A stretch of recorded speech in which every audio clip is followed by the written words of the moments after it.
सभी दोस्तों को एक बार फिर मेरा नमस्कार। आज मैं अपना विश्व भूगोल की श्रृंखला लेके आया हुआ हूँ, जिसमें मैं आज बात करने वाला हूँ ब्रह्मांड के बारे में। ब्रह्मांड यानी कॉस्मॉस। ये शुरुआती तौर पर मैं अपना विश्व भूगोल को शुरू किया हूँ। कुछ वीडियो हमारे पुराने पड़े हैं, आप लोग पहले उनको देखें या ना देखें कोई दिक्कत नहीं, लेकिन यहाँ से आप ये समझ लीजिए कि विश्व भूगोल की शुरुआत यहाँ से हो चुकी है। और जो ये आज का चैप्टर हमारा ब्रह्मांड रहने वाला है, ये चैप्टर थोड़ा सा कह सकते हैं कि मानव समझ से परे है। यानी इसमें कुछ चीज़ें हमको बहुत ही थोड़ा सा कायदे से देखनी पड़ेंगी। वैसे आमतौर पर ये जो ब्रह्मांड नाम का जो टॉपिक है, ये थोड़ा सा कह सकते हैं कि हमारा संकल्पनाओं और परिकल्पनाओं पर आधारित है। वास्तविक रूप से इसका ज़्यादा कोई विशेष लेना देना नहीं है, ना इसके बारे में वास्तविक रूप से अभी तक की कोई बता पाया है। फिर भी लगातार अंतरिक्ष के क्षेत्र में हमारी खोजें वगैरह चल रही हैं।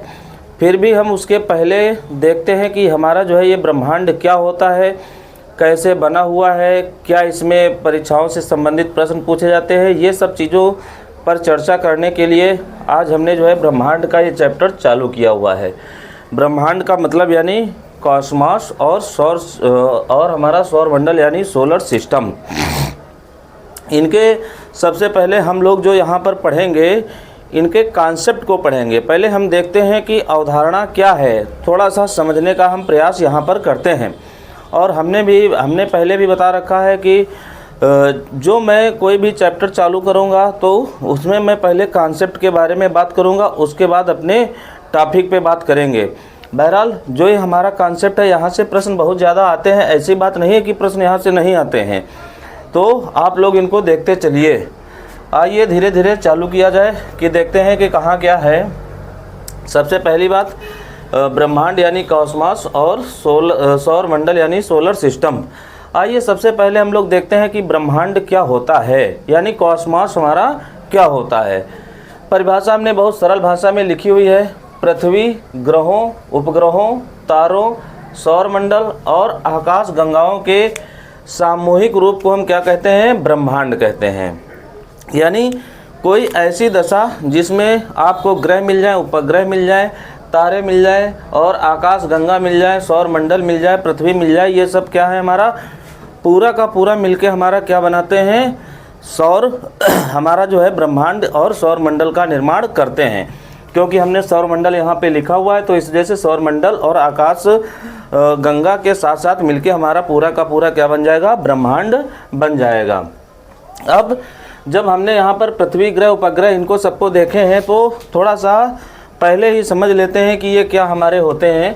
जैसे हमने पहला यहाँ पर लिखा हुआ है ग्रह। ग्रह का मतलब यानी प्लैनेट। देख लेते हैं प्लैनेट क्या होते हैं, यानी ग्रह क्या होते हैं। हमने ग्रह की देखो यहाँ पर थोड़ा सा बताने का प्रयास किया हुआ है। जो सूर्य की परिक्रमा करते हैं, यानी ऐसे पिंड जो सूर्य की परिक्रमा करते हैं और साथ साथ में क्या होता है? सूर्य के प्रकाश से प्रकाशित होते हैं। ये हमारी विशेषता किसकी है? ग्रह की है। जैसे मान लिया हमारे सौरमंडल में क्या है? सूर्य है। जगह तो यहाँ पर देख लेते हैं। मान लिया ये सूर्य है और सूर्य का जो चक्कर लगाएगा, इसी को हम यहाँ पर क्या कहेंगे? ग्रह कहेंगे। जब ये सूर्य का चक्कर लगा रहे हैं तो जाहिर सी बात है कि यहाँ सूर्य से प्रकाश निकलेगा और सूर्य के प्रकाश से क्या हो जाएंगे? प्रकाशित होंगे। जब प्रकाशित होंगे तो यहाँ पर क्या होगा? जो भाग हमारा प्रकाशित होगा वहाँ पर दिन होगा और जो भाग नहीं प्रकाशित होगा वहाँ पर रात होगी।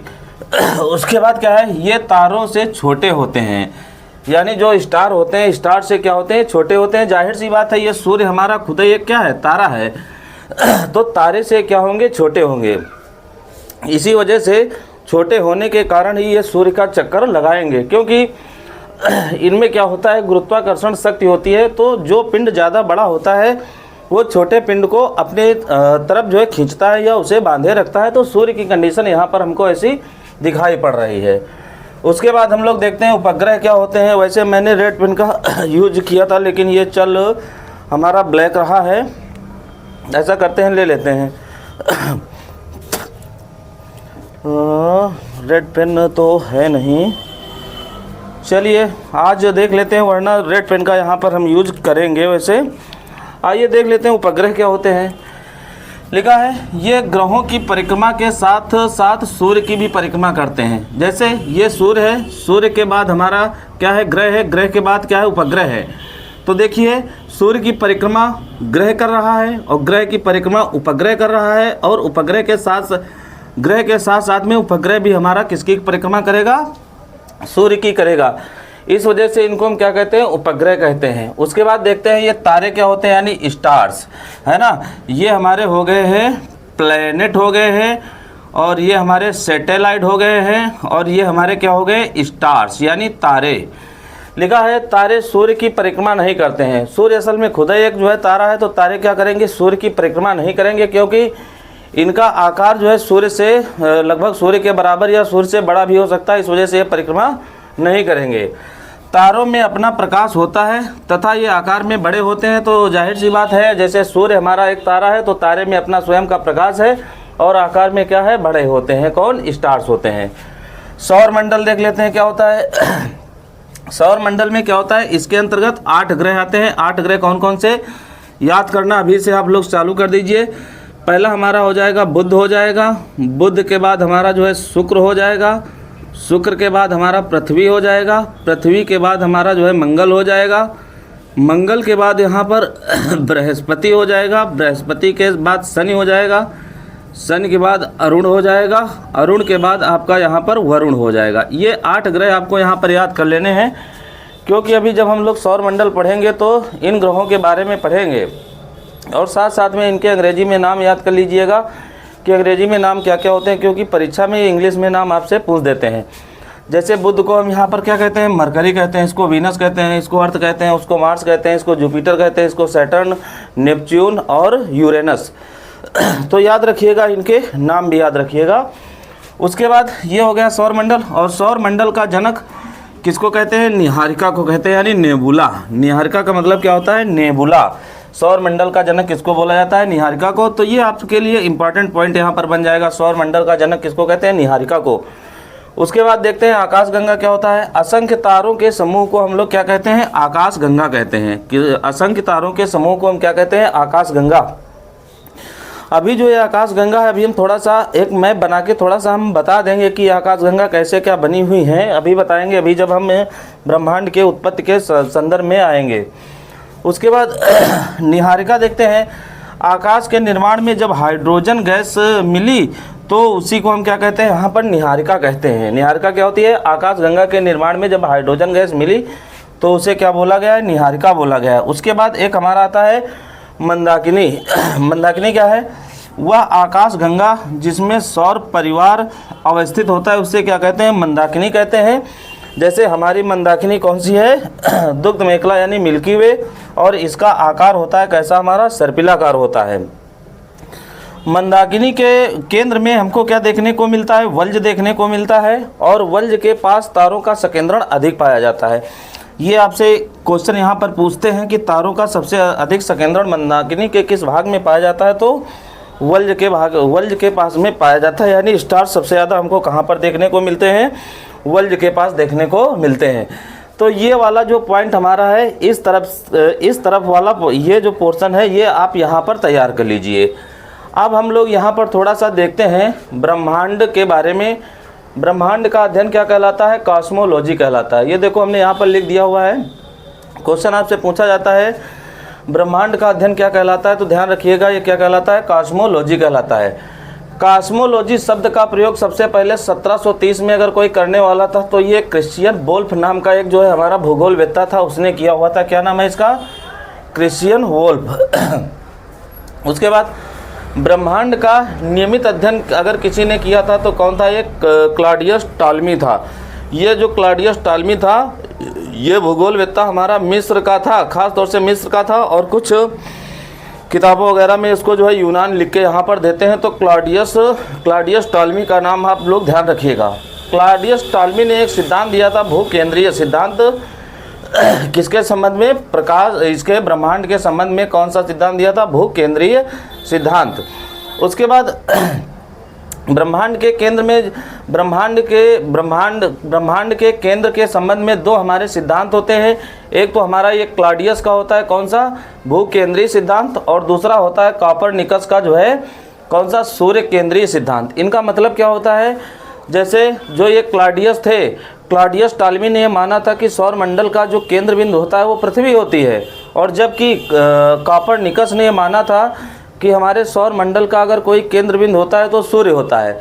यहाँ से एक बात ये स्पष्ट हो जाती है, जैसा कि हम लोग पढ़ते हैं तो इस समय ये हमको देखने को मिलता है कि सौर मंडल का केंद्र बिंदु कौन है, हमारा जो है सूर्य है। इस वजह से कॉपरनिकस का सिद्धांत सर्वमान्य होगा और क्लॉडियस टालमी का जो है ये सिद्धांत मान्य नहीं होगा।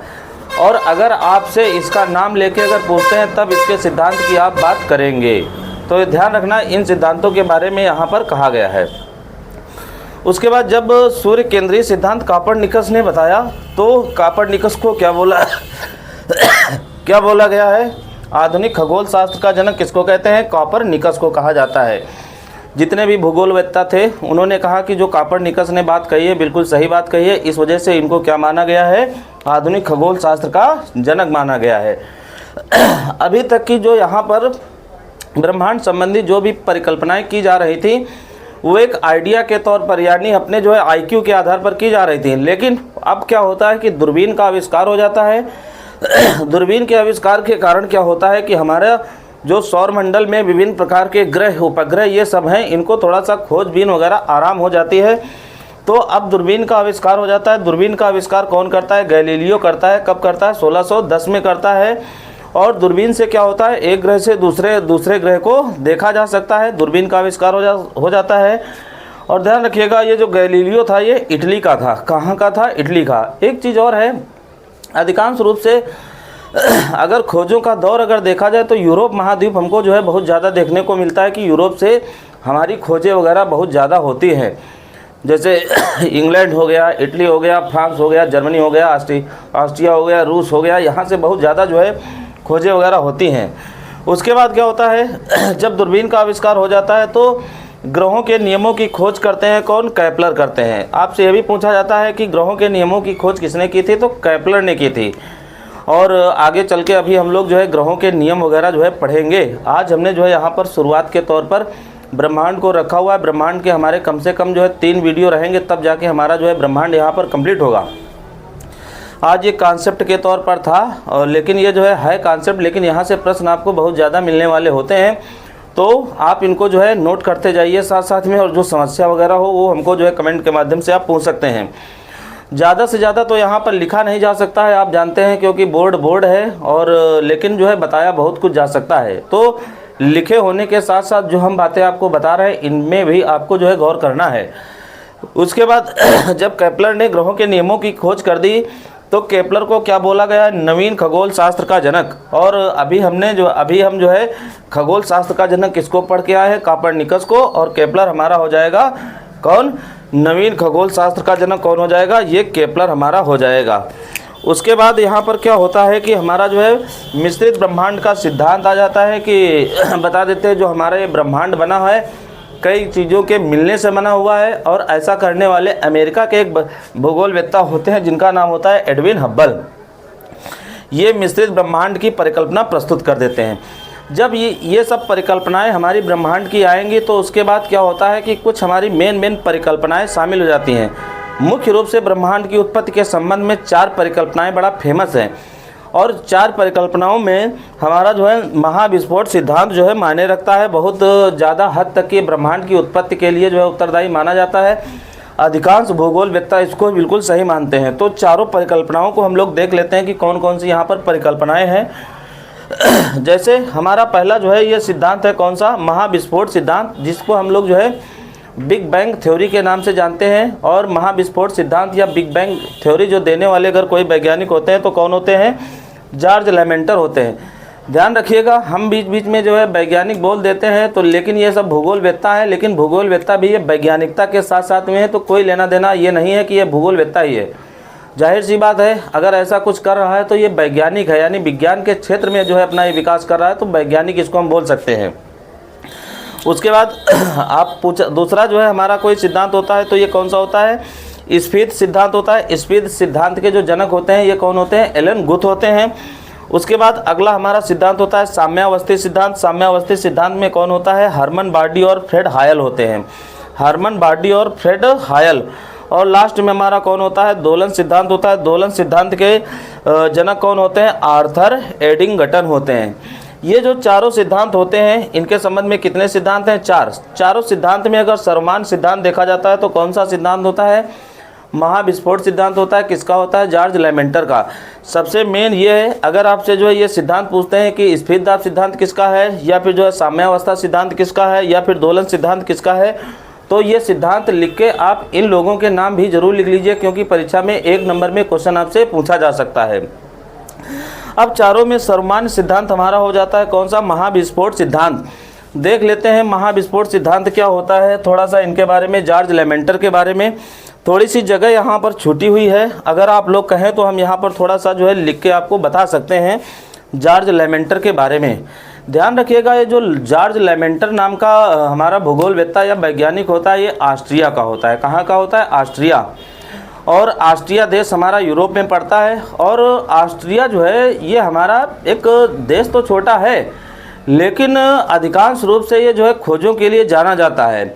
और आप जानते हैं कि जैसे जीव विज्ञान जब पढ़ते हैं तो ग्रेगर जॉन मेंडल भी आपको जो है यहीं का ऑस्ट्रिया का मिलेगा। जैसे ग्रेगर जॉन मेंडल एक हमारा जो है पादरी थे, ग्रेगर जॉन मेंडल के पिताजी जो एक पादरी थे वहीं पर चर्च में, उसी टाइप में जो ये हमारा जॉर्ज लेमेंटर था ये भी वहीं पे क्या थे? पादरी थे। लेकिन इनका मन बहुत ज़्यादा जो है ब्रह्मांड में लगा हुआ था, तो ये एक अनसुलझी बातें सुलझाने में लगे थे कि ब्रह्मांड की उत्पत्ति कैसे हुई है। तो इन्होंने क्या बताया कि जो स्टार्टिंग का दौर था, हम देखो यहाँ पर थोड़ा सा बताने का प्रयास करेंगे और आप समझ जाएंगे, लेकिन ये क्षेत्र ऐसा होता है कि इसमें 100% जो है सत्यता की बातें नहीं आ सकती हैं, इस वजह से गतिरोध वगैरह आप बना रह सकता है। तो इन्होंने क्या बताया कि पूरा ब्रह्मांड सबसे पहले एक हमारा जो है विलक्षण बिंदु के रूप में था। किस रूप में था? विलक्षण बिंदु के रूप में। हमने देखो है कि ये विलक्षण बिंदु बना दिया हुआ है। विलक्षण बिंदु का मतलब ये होता है कि इस बिंदु से यहाँ पर कुछ भी हो सकता है। होता क्या है कि इस विलक्षण बिंदु का आकार बढ़ता है, और आकार बढ़ने के कारण क्या होता है कि ये अपना आकार जो है बड़ा कर लेता है, एक वॉलीबॉल रूप में जो है अपना आकार कर लेता है। विलक्षण बिंदु क्या हो जाता है? हमारा बड़ा हो जाता है। जब विलक्षण बिंदु हमारा जो है बड़ा हो जाता है तो इसी से क्या होता है कि मंदाकिनियों आदि का जो है जन्म हो जाता है। किसका जन्म हो जाता है? मंदाकिनियों आदि का जन्म हो जाता है। ये देखो हमने यहाँ पर मंदाकिनी यानी मंदाकिनियों का जो है जन्म करवा दिया है। जैसे हमने यहाँ पर लिखा हुआ आकाशगंगा जिसमें सौर परिवार अवस्थित होता है, तो ये सौर परिवार वाली मंदाकिनी आ गई। अब इन मंदाकिनियों से क्या होता है कि हमारा तारों का जन्म हो जाता है, यानी स्टार्स का जन्म हो जाता है। स्टार का मतलब होता है, जैसे यहाँ पर क्या है, सूर्य एक हमारा जो है क्या है, तारा है। स्टार के निर्माण के पश्चात क्या होता है कि ये इन्हीं से अलग होकर हमारे विभिन्न प्रकार के जो है ग्रह वगैरह बन जाते हैं। ग्रह वगैरह के हमारे उपग्रह वगैरह बन जाते हैं। उपग्रह के अलावा जो है इसमें क्षुद्र ग्रह वगैरह बनते हैं। तो इसको हम जो है किसके नाम से जानते हैं? तो ध्यान रखना, महाविस्फोट या बिग बैंग थ्योरी के नाम से जो है जाना जाता है। इसके प्रतिपादक कौन थे? तो जॉर्ज लेमेंटर थे। तो इस हिसाब से जो है ब्रह्मांड का हमारा जो है उत्पत्ति हुई। ब्रह्मांड के उत्पत्ति के संदर्भ में ये हमारा जॉर्ज लेमेंटर का सिद्धांत सर्वमान्य सिद्धांत है। बाकी जो है बातें जो बची हुई हैं ये हमारा इसी वीडियो के पार्ट 2 में आएंगी। 1-2 दिन के पश्चात हमारा जो है पार्ट 2 आ जाएगा। आप लोग तब तक इस वीडियो को कायदे से देखिए। जो इसमें आपको नहीं आता है, ख़ास तौर से जो कॉन्सेप्ट वाली चीज़ें हैं इनको आप समझना चालू करें, वरना कहीं पर लिखा होगा निहारिका, कहीं पर लिखा होगा मंदाकिनी, कहीं पर लिखा होगा नेबुला, कहीं पर लिखा होगा प्लेनेट, कहीं पर लिखा होगा सैटेलाइट, कहीं पर लिखा होगा स्टार्स, तो ये आपके लिए समस्या वाली बात बन जाएगी। तो इस वजह से इन चीज़ों को आप लोग आज तैयार करें, और इसके बाद नेक्स्ट हम अपना जो है वीडियो इसी के आगे लेके आएंगे।